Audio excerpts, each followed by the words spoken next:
Então vamos lá, pessoal. Então vamos começar o seminário de hoje. No trabalho de hoje a gente vai entender um pouquinho mais sobre o papel de neurônios colinérgicos no estriado e nós vamos ver qual a importância desses neurônios no modelo da doença de Parkinson. Então a apresentação de hoje vai ser com o Raul, mas antes da apresentação vou pedir para todo mundo curtir o nosso vídeo e se inscrever no nosso canal. Ok? Raul, pode começar a apresentação.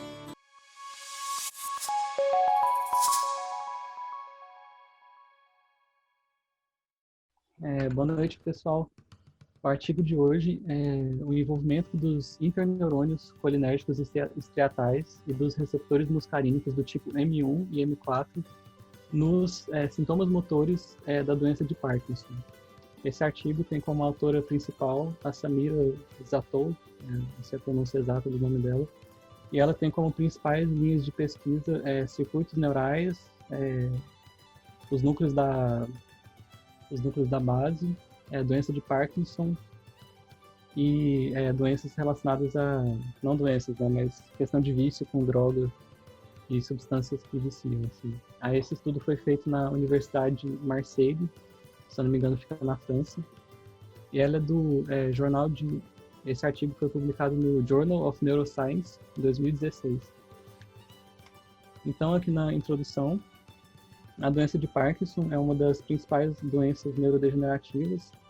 Ela é caracterizada por sintomas motores bastante clássicos, assim, como a lentidão do movimento, a paralisação do movimento, mas ela também tem alguns sintomas não motores ou cognitivos, que são bastante acentuados, como alguns problemas mentais, a perda do olfato, alguns problemas gastrointestinais. E a doença de Parkinson ela é causada pela neurodegeneração dos neurônios dopaminérgicos, que ficam na substância negra. E eles estão relacionados com o input no estriado. E antigamente, as drogas antimuscarínicas eram amplamente utilizadas no tratamento da doença de Parkinson, antes da L-Dopa, que é a droga modelo padrão para o tratamento, que é um precursor da dopamina que restabelece os níveis que são perdidos, né, com a neurodegeneração dos neurônios dopaminérgicos. Porém, essas drogas antimuscarínicas apresentavam vários efeitos colaterais bem problemáticos, como queda nos pacientes, tonturas, alguns problemas cognitivos. Só que com o descobrimento de novas drogas que atuam nos receptores muscarínicos de acetilcolina, interesse renovado, né, nessa modulação estriatal colinérgica. Então, na doença de Parkinson, ocorre um aumento da excitabilidade desses interneurônios colinérgicos, que constituem cerca de 2% de todos os neurônios do estriado, e esse aumento da excitabilidade desses interneurônios colinérgicos, ele pode contribuir para um desbalanceamento dos MSM, que são os neurônios, pode ser traduzido como neurônios espinhosos motores, que constituem, médios, que constituem cerca de 95% de todos os neurônios do estriado. Essa falta de dopamina que ocorre com a neurodegeneração, né, ela causa um desequilíbrio de acetilcolina e dopamina no estriado, que pode estar relacionado a esses sintomas motores. E os neurônios médios espinhosos, que possuem o receptor do tipo D1, que está mais relacionado com a via direta, a partir dessas modificações eles se tornam mais hipoativos, sendo que os neurônios que têm o receptor do tipo D2, que está mais relacionado com a via indireta, eles se tornam mais hiperativos. E aqui, só para ilustrar, eu coloquei a imagem de um neurônio espinhoso médio, aqui do lado esquerdo, corado por imunofluorescência, e aqui do lado direito eu coloquei a imagem de um interneurônio colinérgico. Então, esses interneurônios colinérgicos, eles atuam por meio de receptores muscarínicos, os quais são amplamente expressos no estriado e nos neurônios espinhosos médios. E de todos os tipos de receptores muscarínicos, dos 5 tipos, os mais predominantes no estriado são o receptor do tipo M1 e do tipo M4, sendo que o receptor do tipo M1 ele está mais amplamente presente nos terminais pós-sinápticos, nos 2 tipos de neurônios espinhosos médios, e o receptor muscarínico do tipo M4 ele é encontrado preferencialmente nos neurônios espinhosos médios do tipo D, que tem o receptor D1 na forma pós-sináptica. Só que eles também ocorrem de forma pré-sináptica nos interneurônios colinérgicos. Então, a principal via trabalhada nesse artigo é a via direta e indireta da movimentação dos núcleos da base, né? E aqui é um desenho bem simplificado dessa via, assim, que quando tem a via direta, no caso, como se fosse uma vontade da movimentação é gerada no córtex. E ele tem esse input glutamatérgico que vai direto ao estriado. Ou seja, ele estimula o estriado e a partir daí o estriado ele manda neurotransmissores do tipo GABA para o globo pálido interno, o que vai desinibir o globo pálido interno. E uma vez desinibido ele vai lançar projeções inibitórias também para o tálamo. Aí, uma vez inibido essas projeções, ele vai mandar de volta o sinal para o córtex. E sendo que na via direta também parte a partir do córtex aqui para o estriado, por via glutamatérgica, os neurotransmissores glutamatérgicos, e a partir daí ele vai mandar projeções GABAérgicas para o globo pálido externo, o qual vai desinibir ele e vai cortar essa desinibição que ele projeta no núcleo subtalâmico. E uma vez desinibido, ele vai estimular o globo pálido interno de novo, e o que vai fazer com que ele mantenha essas projeções no tálamo. E uma vez ele vai voltar e vai inibir essa via do movimento. Não sei se ficou muito claro, eu posso explicar melhor depois. E aqui está a substância negra, que ele projeta esses neurônios dopaminérgicos no estriado, que ajuda a regular essa via, regular de uma forma mais fina, assim. Então, o objetivo desse trabalho eles utilizaram um modelo da doença de Parkinson para investigar a função dos interneurônios colinérgicos e dos receptores muscarínicos do tipo M1 e M4 no controle da função motora. Para a metodologia, eles utilizaram animais do tipo... eles utilizaram camundongos transgênicos com o gene da acetiltransferase knock-in. Eles também utilizaram animais do tipo C57BL6 com cerca de 8 semanas de idade. Eles também utilizaram esse animal transgênico, que é um animal que não tem o receptor M4 nos neurônios que contêm o receptor do tipo D1, ou seja, é o D1-M4 knockout. E também foi utilizada a cirurgia estereotáxica, que ela foi feita para fazer 4 tipos diferentes de cirurgia, que a gente vai ver aqui nesse artigo. Eles utilizaram para fazer a expressão viral das opsinas dos interneurônios colinérgicos na parte do estriado. Foi utilizado também para fazer a lesão com um modelo de 6-hidroxidopamina, que foi injetado na substância negra parso compacta. Essa cirurgia foi utilizada para fazer o implante das fibras ópticas e das cânulas na região do estriado. Os testes de comportamento utilizados foram o teste do poste, acho que pode ser traduzido assim, em que o animal fica nesse pequeno poste que tem umas superfícies rugosas assim, e à medida do tempo que ele leva para descer do poste até a base. Foi utilizado o teste do cilindro, que mede a assimetria entre as patas, que ele usa para investigar a parede do cilindro aqui. Também foi utilizado o labirinto em cruz, que no caso são 4 braços iguais, está diferente aqui na imagem, que avalia a exploração do animal na entrada desses braços. E também foi utilizado o open field, que é o campo aberto para atividade de locomoção motora geral dos animais. E também foi utilizado o teste de rotação induzida por anfetamina. Na parte de imunohistoquímica, eles utilizaram esses anticorpos aqui, anti-RFP, que é a proteína fluorescente vermelha, que eles utilizaram como controle juntamente com a proteína das opsinas, que eu vou explicar depois. Eles utilizaram o anti-acetilcolina, acetiltransferase, para ver se esses neurônios estão presentes lá. E eles também utilizaram o antitirosina hidroxilase para revelar a marcação pelo dano da 6-hidroxidopamina no modelo. E esses respectivos anticorpos secundários aqui. Para análise estatística, eles utilizaram os testes de one-way e two-way ANOVA, e também os testes de Bonferroni e o teste de comparação múltipla de Tukey. E todos os testes foram utilizados usando o programa PRISM-6.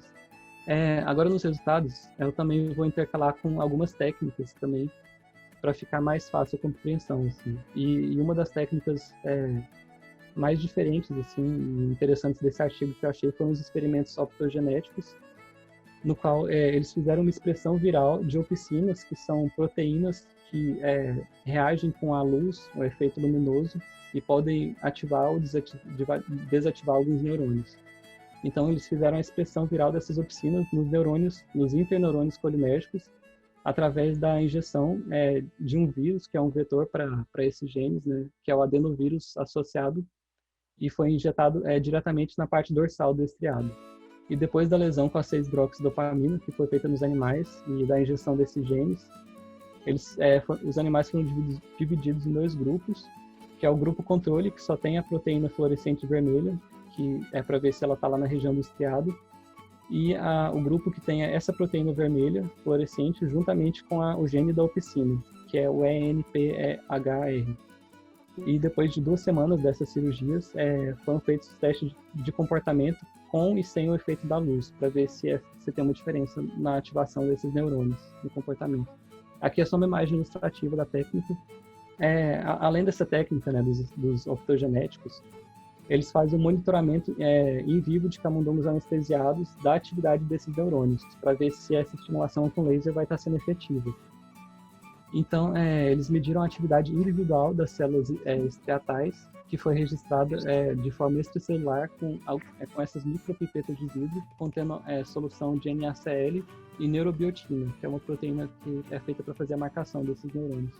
Aí eles mediram o potencial de ação desses neurônios de forma isolada, que é registrado com a ponte ativa de um amplificador, que é esse aqui. E os dados eles eram passados diretamente para um computador e analisados por esse software Spike 2, que é muito usado em trabalhos de musculação, trabalhos com atletas assim, de esportes. E eles também fizeram uma sonda óptica modificada, usando uma fibra óptica e um pequeno eletrodo, que foi inserido diretamente no estriado dos animais pela cirurgia estereotáxica. E essa luz ela é gerada por um laser amarelo do tipo DPSS, que é esse aqui que está na imagem. Então aqui nas primeiras imagens, aqui nós temos a marcação com imunofluorescência pela tirosina hidroxilase, para evidenciar o dano feito pelo modelo com a indução por 6-hidroxidopamina, mostrando que no lado que ela foi injetada teve uma perda praticamente completa dos neurônios dopaminérgicos, mostrando aqui com um zoom um pouco maior, que a gente pode ver as células que foram preservadas do lado não foi injetada a substância. Aqui nessa outra imagem a gente tem uma parte do estriado, a parte dorsal, mostrando que foi eficientemente inserido os genes das opsinas, né, das proteínas que são relacionadas com a ativação pela luz, no caso a inibição, e também estão presentes os neurônios colinérgicos com acetiltransferase, aqui na parte dorsal do estriado, e aqui é a junção das 2 imagens, mostrando que eles estão presentes. E aqui em C e D, nós temos essa imagem mostrando que foi feita de forma eficiente essa inibição pela luz dos neurônios, dos interneurônios colinérgicos, mostrando aqui a frequência e a atividade desses neurônios, e quando foi inserida a luz nessa parte aqui, eles perderam essa atividade, tanto em um período de 15 segundos, que é o do gráfico C, quanto do gráfico D, que é um período de 3 minutos. Por todo esse tempo, esses interneurônios colinérgicos não tiveram atividade registrada, eles foram silenciados. Então aqui eles mostram que a fotoinibição da atividade dos interneurônios colinérgicos melhora os sintomas motores parkinsonianos, que foram induzidos pelo modelo. Então aqui na imagem a gente tem o gráfico mostrando o desempenho dos animais no teste de comportamento do poste, sendo que no eixo Y a gente tem o tempo que os animais levam para descer do poste, e aqui no eixo X a gente tem os grupos mostrando os animais que sofreram a lesão e a ativação com e sem o efeito da luz nesses neurônios. Então, antes da lesão ser feita, eles já fizeram os testes de comportamento, os animais antes da lesão aqui em branco, mostrando que eles levam em média 5 segundos para descer do poste, sendo que depois da lesão esse tempo é aumentado consideravelmente.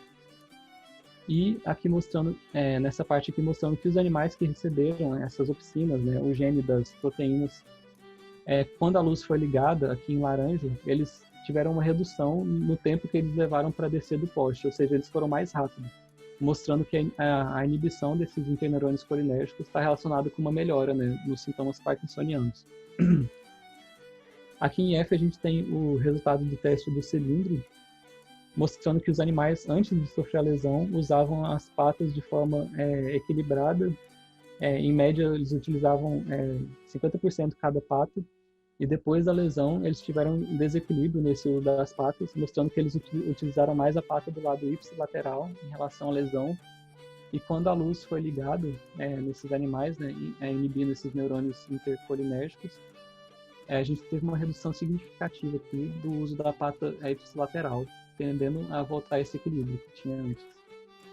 Agora, em G e H aqui mostrando o desempenho do teste de comportamento do labirinto cruzado em cruz, mostrando que antes da lesão os animais eles tinham um comportamento de ir diretamente na parte central do labirinto e fazer poucas curvas do lado ipsi contralateral.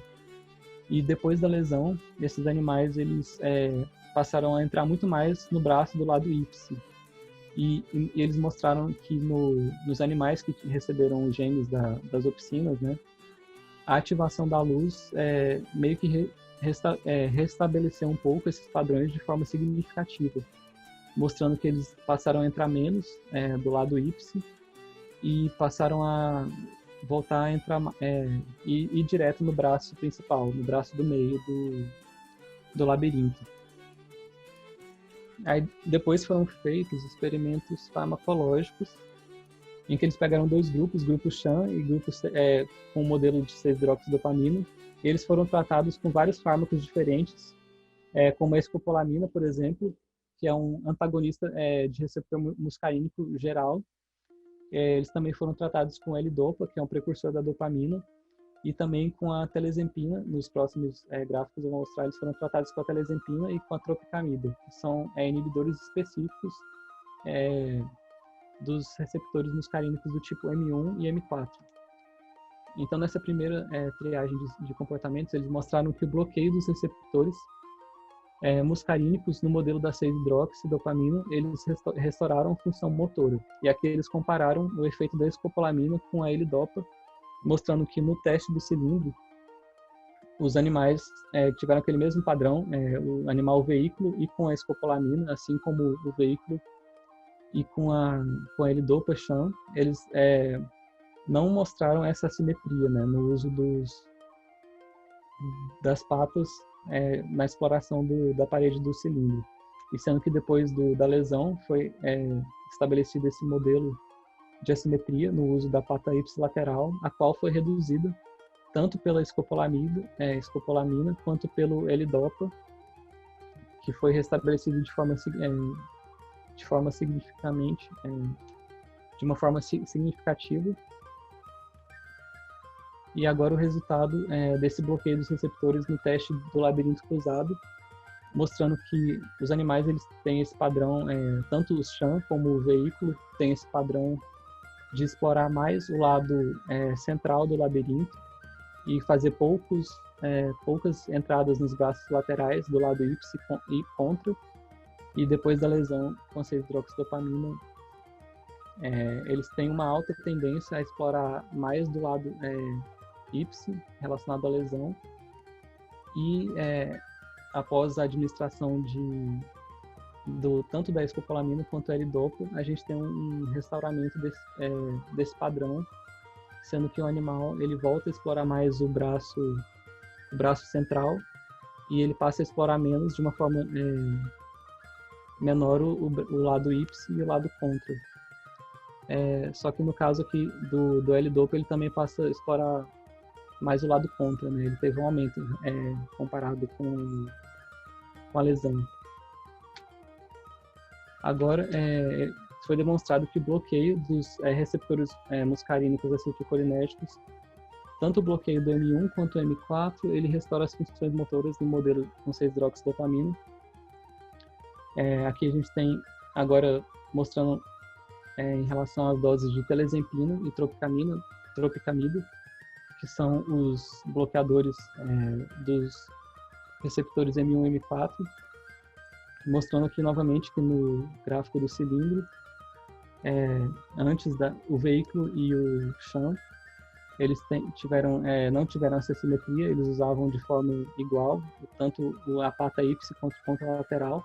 Depois da lesão foi encontrada uma simetria, a qual foi reduzida também depois da injeção por via intraperitoneal tanto do telezepine quanto do tropicamida, mostrando que o bloqueio desses receptores está relacionado com uma melhora do movimento, uma restauração dessa simetria causada pela lesão.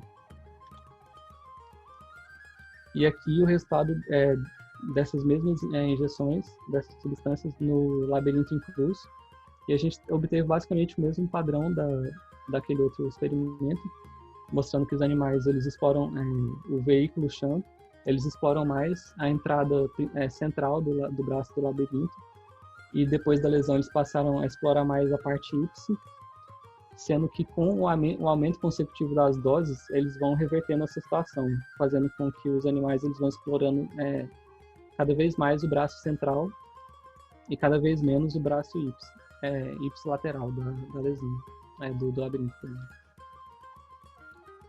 E aqui eles também utilizaram essas substâncias para verificar o efeito nos testes de rotação induzida pela anfetamina, no caso, que ela causa mais essas rotações ipsilaterais em relação à lesão. Então, os animais veículo e chã aqui, eles não apresentaram esse comportamento rotacional típico da injeção da anfetamina, e após a lesão, eles apresentaram um alto nível de rotação, os quais também foram reduzidos com a introdução do fármaco dos bloqueadores específicos dos receptores M1 e M4, mostrando que foi reduzido de forma significativa esse comportamento rotacional. Aqui é só a legenda da imagem, caso alguém tiver alguma dúvida, que ela não cabia junto com as outras. E também foram feitos tratamentos locais no estriado desses bloqueadores, para ver o efeito diretamente no estriado, tanto da telezepina e da tropicamida, que são os bloqueadores. Aqui é uma imagem só para mostrar a região exata da injeção na parte dorsal do estriado. Eles utilizaram a técnica de coloração por Cressil aqui, só para verificar de uma forma exata se essa injeção estava sendo feita nessa parte do estriado. Eles falaram que foram descartados os animais em que essa injeção não foi feita de uma forma eficiente. Aí agora mostrando também que esse efeito da injeção local no estriado teve um padrão semelhante aos outros gráficos, mostrando que o bloqueio desses mesmos receptores específicos teve uma melhora tanto na parte do teste do cilindro aqui, mostrando que eles restabeleceram a simetria do uso de patas de forma significativa, tanto nas doses menores quanto nas maiores aqui, de microgramas injetados no estriado.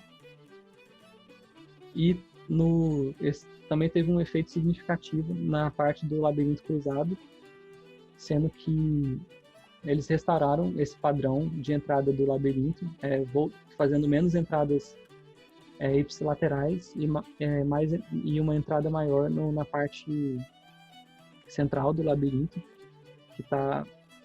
que foi mostrado aqui pelo controle, ou seja, restabelecendo, causando uma melhora nesse dano causado pela lesão por 6-hidroxi.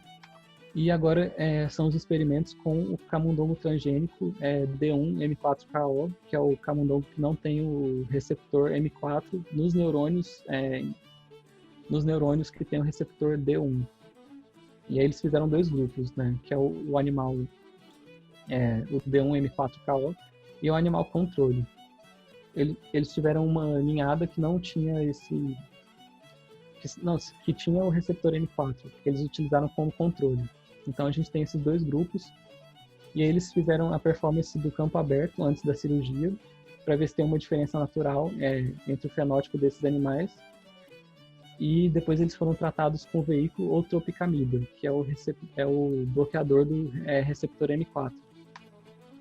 Aí aqui essa imagem mostrando o desempenho do teste de open field, mostrando que teve uma tendência dos animais D1-M4KO de se locomoverem mais, e eles mostraram de forma significativa que os animais D1-M4 eles permaneceram por mais tempo na parte central do campo aberto, mostrando que eles podem ser menos ansiosos, pode ser uma tendência desse fenótipo aqui. Então, eles demonstraram agora nessa parte que a injeção local do antagonista do receptor M4 não demonstrou um efeito no déficit motor que foi induzido pela lesão da 6-hidroxidopamina dos camundongos transgênicos que não tem esse receptor, né, o D1M4K1. Mostrando aqui no teste do cilindro que no animal controle essa assimetria induzida pelo modelo foi restabelecida de forma significativa, sendo que não teve uma diferença significativa nos animais que não têm o receptor M4-1, mostrando que após a indução desses bloqueadores não teve uma diferença significativa no uso das patas dos animais, do lado ipsilateral. E no labirinto cruzado, né, eles mostram que o animal controle ele teve uma restauração com a dose maior do tropicamida para o padrão comum de comportamento, né, que é explorar mais o braço central e menos o braço ipsilateral.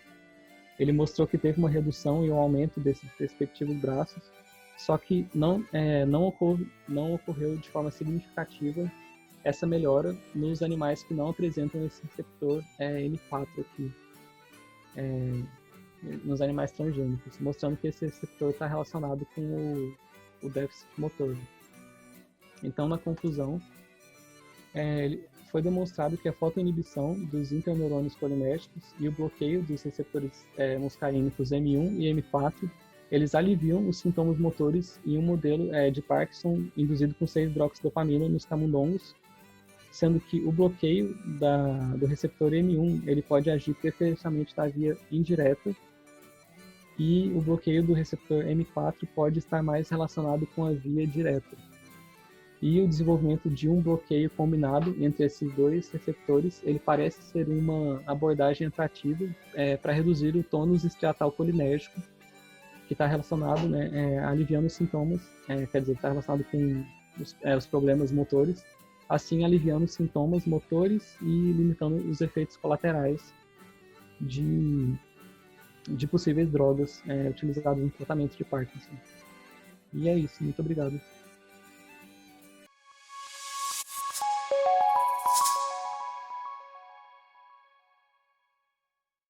Pessoal, vamos então começar a discussão, ok?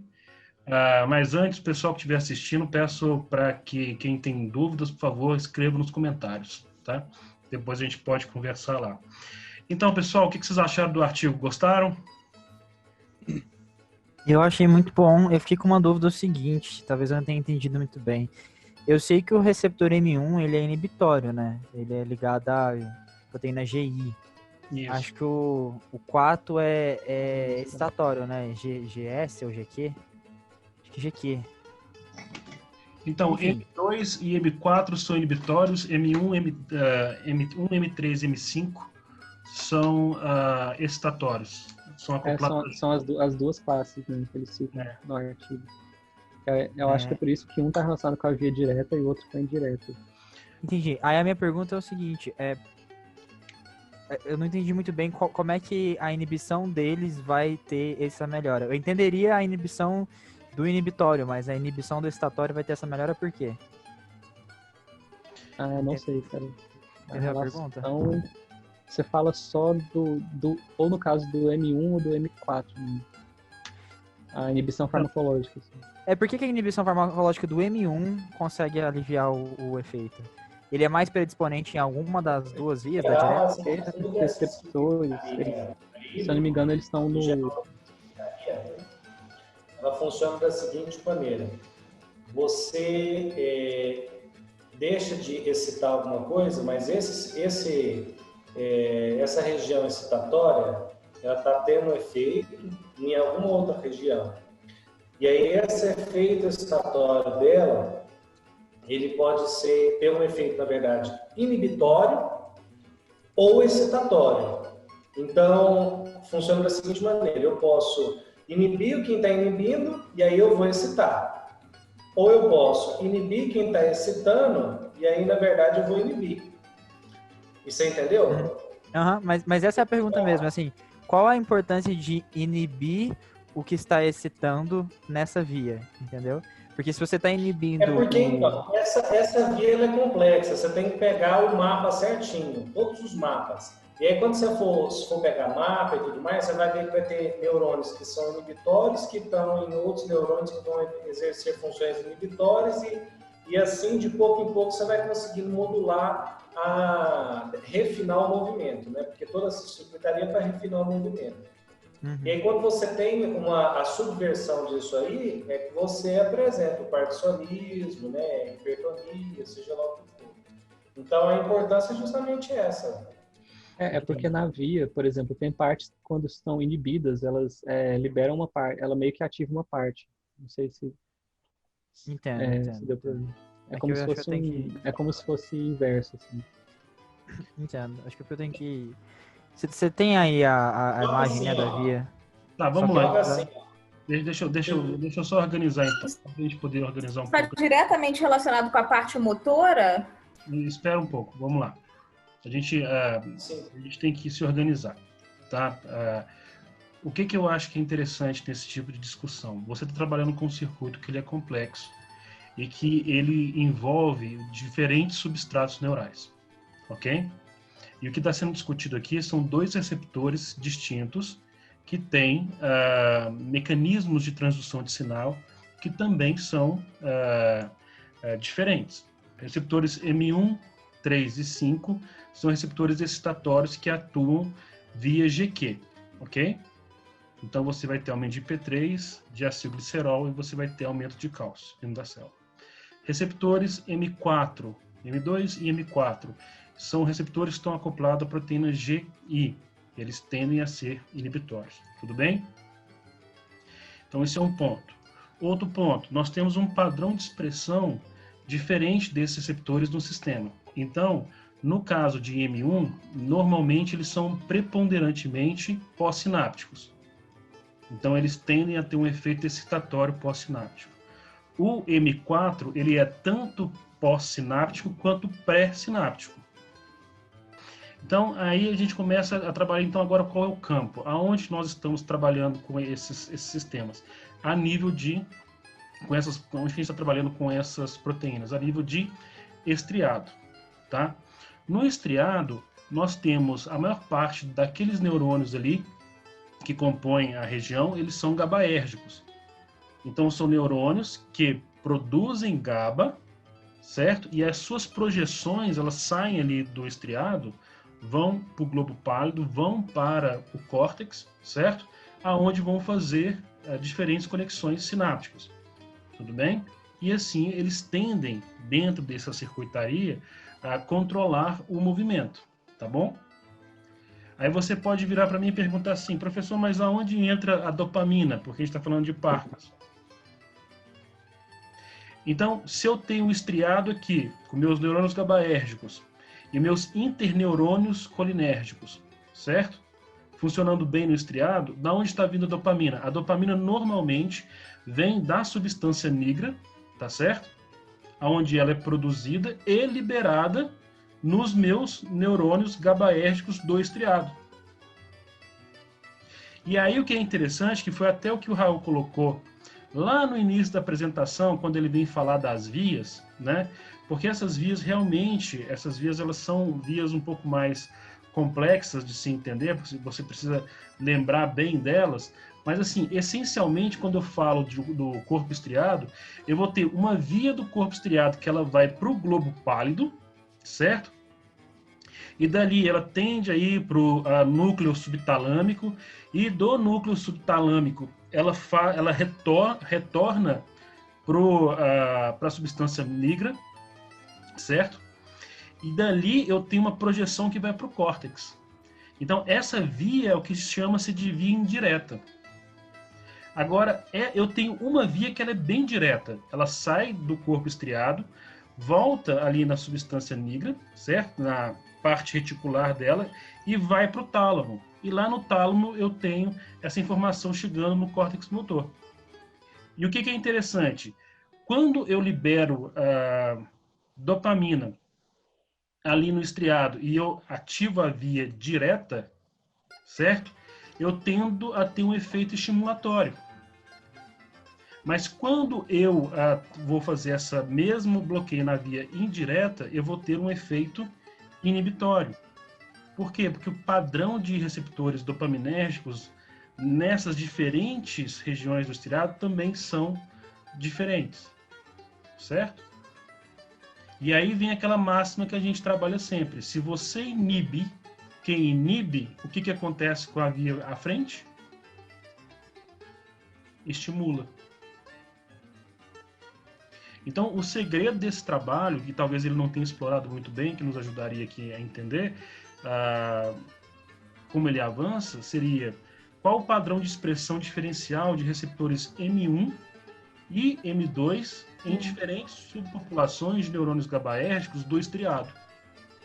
Mas aqui uma coisa que é importante, os interneurônios colinérgicos vão produzir e liberar acetilcolina, que vão modular tanto os terminais pré-sinápticos dopaminérgicos, quanto também vão modular os terminais pós-sinápticos GABAérgicos, que tendem a voltar para a parte reticular da substância nigra, que projeta para o tálamo, que vai para o córtex para controlar o movimento.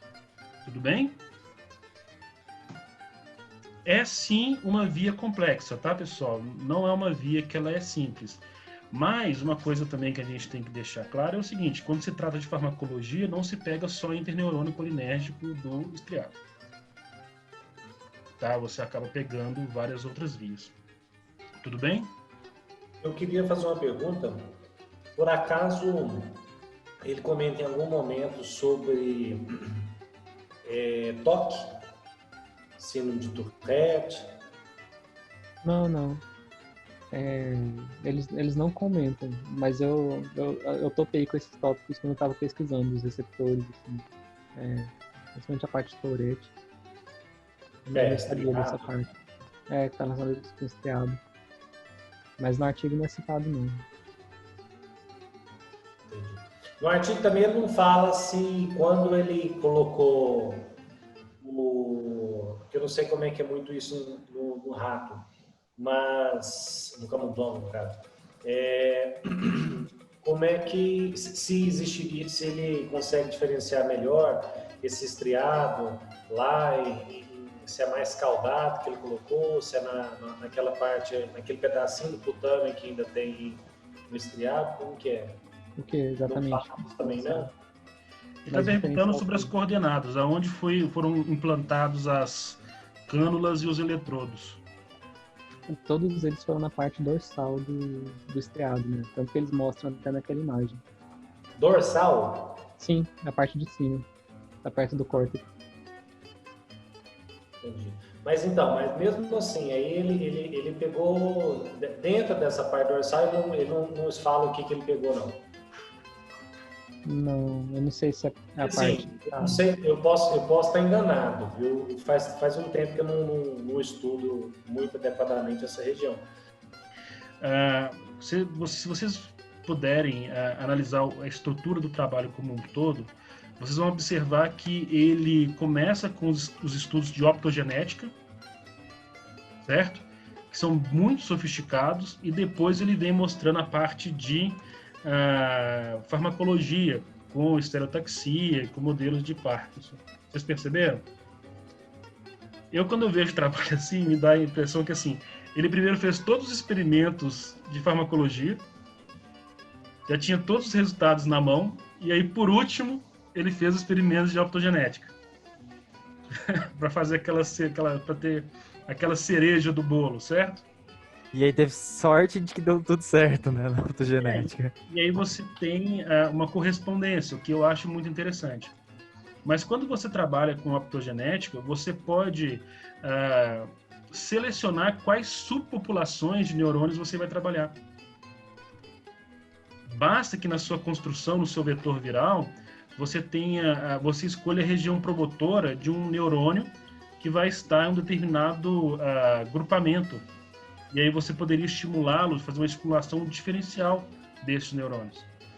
E aí talvez, Yanley, você pudesse ter uma discriminação melhor entre neurônios que fazem a função do caudado e neurônios que fazem a função do putame. Entendeu?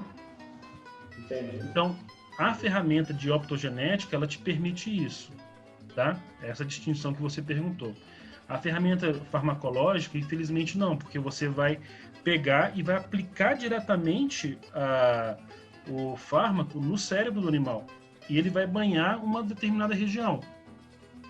E você acaba tendo que controlar, por exemplo, a velocidade de infusão, o volume que você vai injetar para saber o quanto daquela região que você vai conseguir marcar de fato.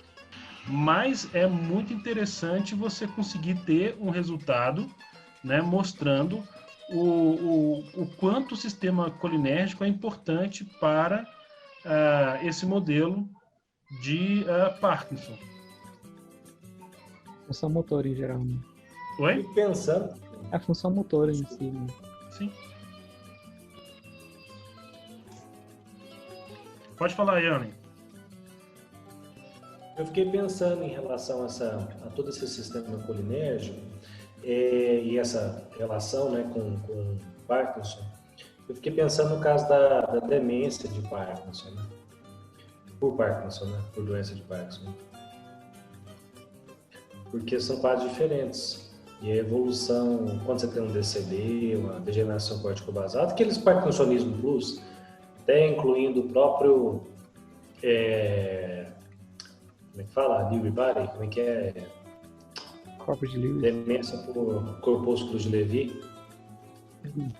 Se essa relação, essa degeneração, da ação desses neuroreceptores aí, colinérgicos, de alguma forma isso aí a gente poderia explorar nesse sentido, desse tipo de específico de demência, entendeu?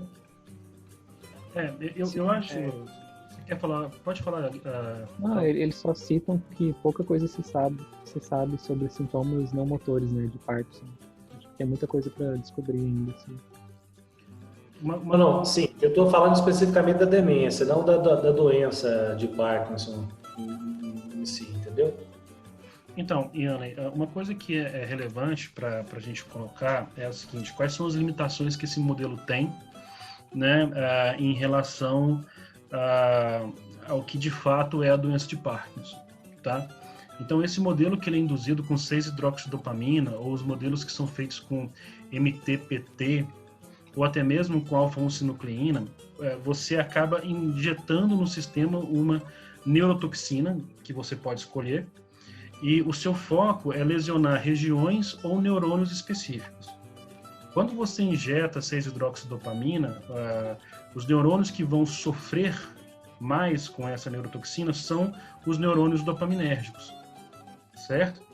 Então você vai, ao fazer essa aplicação, matar esses neurônios dopaminérgicos, e aí com a redução drástica da dopamina no estriado desses animais, você começa a ver sinais e sintomas parkinsonianos do animal, certo? Então aí você vê rigidez, você vê a alteração na locomoção dos animais, né? E se você deixa o modelo se desenvolver ao longo de alguns meses, você também começa a observar sinais e sintomas cognitivos nesses animais. Mas, na essência, é bem diferente do que se observa em humanos. Por quê? Porque, por exemplo, nos modelos animais da doença de Parkinson, uma coisa que é notável é o processo de neuroinflamação. Então, você aplica a neurotoxina, você vê um processo inflamatório muito grande, certo? E depois que esse processo inflamatório começa a arrefecer, é que você começa a observar os sinais e sintomas motores dos animais. Enquanto em pacientes, em seres humanos, o processo neuroinflamatório não é tão intenso, certo? E a doença se desenvolve ao longo de muito tempo. E aí, uma das principais diferenças que se observa é que, por exemplo, tratamento com anti-inflamatórios no modelo de MTPT ou de 6-hidroxidopamina normalmente funciona. Então você observa depois de 2, 3 semanas que o animal ele tem uma recuperação na parte motora, certo? Já em seres humanos a gente não vê essa eficácia com medicamentos anti-inflamatórios. E aí em relação alfa-1-sinucleína e a formação dos corpos. Essa distribuição, desculpa, doutor, essa distribuição que o senhor falou dopaminérgica aí dessa maneira, você consegue no modelo animal restringi-la para tão somente o sistema nigrostriatal, para a região nigrostriatal lá? É possível. Você pode fazer a aplicação no estriado, você pode aplicar diretamente nos feixes ou diretamente na substância negra. Tá? Então, é possível fazer isso. Obviamente, quando você aplica diretamente na substância negra, é mais complicado porque você pode atingir a VTA, a área tegumentar ventral, e aí você atingir uma via dopaminérgica que leva, por exemplo, dopamina para o hipocampo. Mas também tem esse modelo e também isso é possível de fazer, só um pouco mais difícil, tá? Mas é possível. Mas qual que é a limitação desses modelos? Você não tem a alfa-1-sinucleína. E a gente sabe que em seres humanos, um dos fatores que estão associados à fisiopatologia da doença de Parkinson é o acúmulo da alfa-1-sinucleína, a formação de agregados e dos corpos de Levy. E o acúmulo de corpos de Levy em pacientes avançados de Parkinson pode levar à demência. E existe um tipo de demência que está associado diretamente ao acúmulo dos corpos de Levy no sistema. Sim. Então, assim, o que eu... Inclusive, tem a... Desculpa, doutor. Pode continuar, querido. Inclusive, ele existe, se eu não me engano, são os ingleses, não acreditam na separação de demência por corpúsculos de Levy, né, por corpos de Levy, e Parkinson. Eles acham que, na verdade, é um contínuo, né, da demência Parkinson.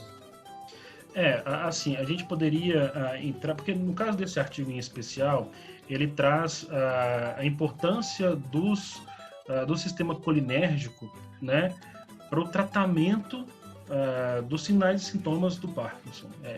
Essencialmente é mostrando por que fármacos que atuam no sistema colinérgico são tão eficientes para controlar tremores e rigidez. Basicamente, ele avança nisso, né? E aí ele coloca, olha, os receptores mais importantes aqui que eu encontrei foi o M1 e M4.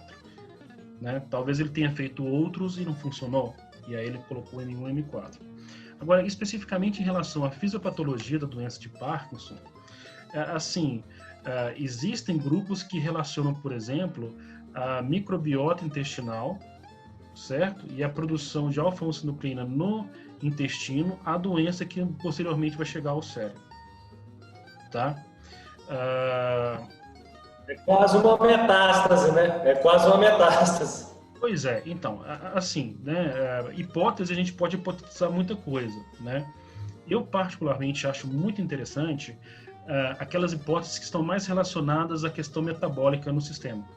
Que com a idade você tem alterações metabólicas no sistema que reduz a sua eficiência, né, tanto no metabolismo de dopamina, que em excesso por si só é tóxica, certo? Quanto na perda de eficiência da célula em fazer a limpeza, né, da alfa-1-sinucleína, né, e de outros peptídeos que podem ser tóxicos para o sistema. E ao se acumular nos neurônios dopaminérgicos, você teria o desenvolvimento progressivo, né, de algumas doenças neurodegenerativas, né? Em especial, a gente pode colocar a doença da demência, o corpus de Levy e a doença de Parkinson. Então, o que acontece? Acaba que o modelo ele não está trabalhando tanto com a ideia do que está desencadeando a doença. O modelo ele faz uma lesão no estriado e fala, ok, com base nessa lesão, e agora eu vejo os sinais e sintomas, o que eu posso fazer para tratar?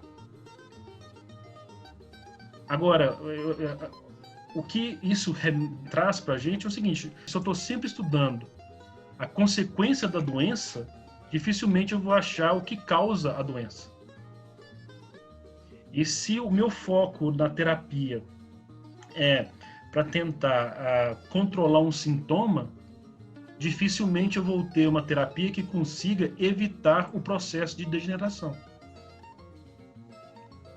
Veja bem, esse tipo de estudo é muito importante. A gente começa a entender a eficiência do sistema colinérgico e a gente pode desenvolver novos medicamentos com foco nisso.